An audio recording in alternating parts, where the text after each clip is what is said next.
birashoboka rwose ko waba waragenze ibirometero byinshi ujya gushaka akazi ariko bikanga, ahenshi bakagusaba CV yawe bakayakira rwose ukabona ko nta kibazo, ariko ukaba warategereje amaso yaraheze mu kirere.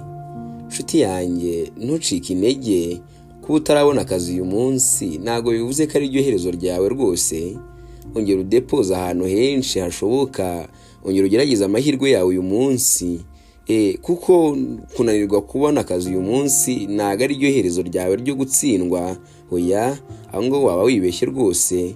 Ndetse namwe ku bamaze kubona akazi, namwe mugashimira Imana, mukore cyane mu kazi murimo, mwige cyane kurushaho, mwige kubaho mukorana ndetse n'ababagana, kuba inyangamugayo bibe nk'umuco wanyu. Nagusabaga gukora follow kuri iyi page dusangiye twese, kugira ngo ntuzajye ucikwa n'izindi nkuru nziza ndetse n'amasomo yubaka ubuzima.